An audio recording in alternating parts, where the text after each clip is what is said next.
മകളെ, ജെറുസലം വചനകൂടാരത്തിൽ നിന്നും 3 മിനിറ്റ് പ്രാർത്ഥനയ്ക്കായി വിദേശങ്ങളിലും സ്വദേശങ്ങളിലും വരുന്നവരെ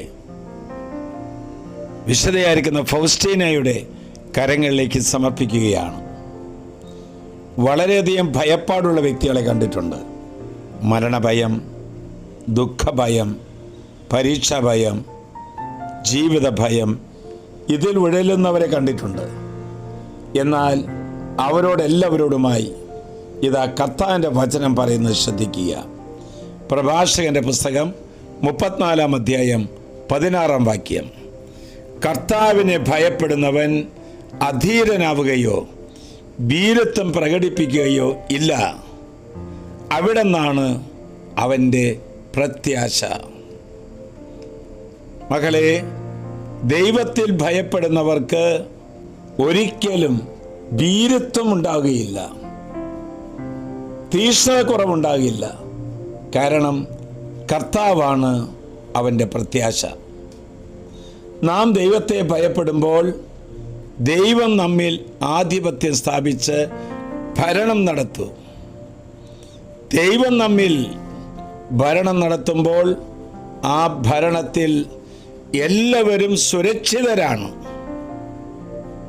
ദൈവഭയത്തിൽ നിന്നാണ് ജീവിതത്തിന് അടുക്കും ചിട്ടയും ഉണ്ടാകുന്നത്.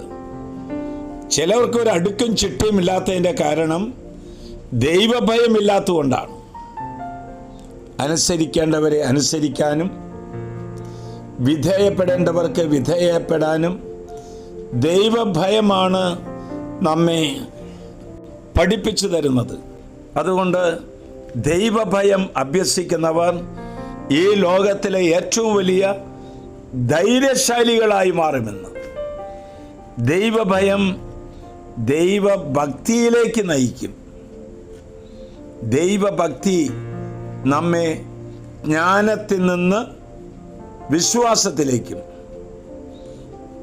സ്നേഹത്തിൽ നിന്ന് വിശുദ്ധിയിലേക്കും മനുഷ്യത്വത്തിൽ നിന്ന് ദൈവിക സ്വഭാവത്തിലേക്കും ജീവിത മൂല്യങ്ങളിലേക്കും വളർത്തുന്നതാണ്.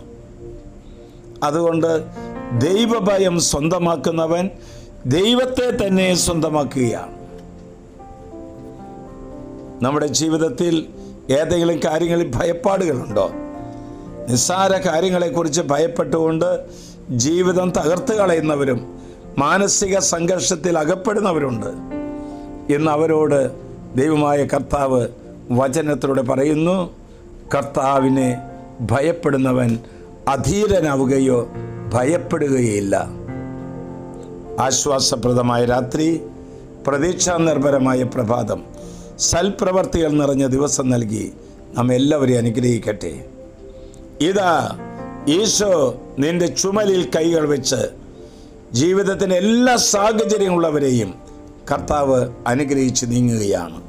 നമ്മുടെ കർത്താവ് ഈശോ മിശിഹായുടെ കൃപയും പിതാവായ ദൈവത്തിൻ്റെ സ്നേഹവും പരിശുദ്ധാത്മാവിൻ്റെ സഹവാസവും പരിമളവും നാം എല്ലാവരോടും ഇന്നത്തെ പ്രാർത്ഥനാ ശുശ്രൂഷയിൽ പങ്കെടുത്തുകൊണ്ടിരിക്കുന്നവരോടും ഇത് ഷെയർ ചെയ്ത് അനേക മക്കളിലേക്ക് എത്തിക്കുന്നവരെയും സമർത്ഥമായി അനുഗ്രഹിക്കട്ടെ, എപ്പോഴും എപ്പോഴും എന്നേക്കും.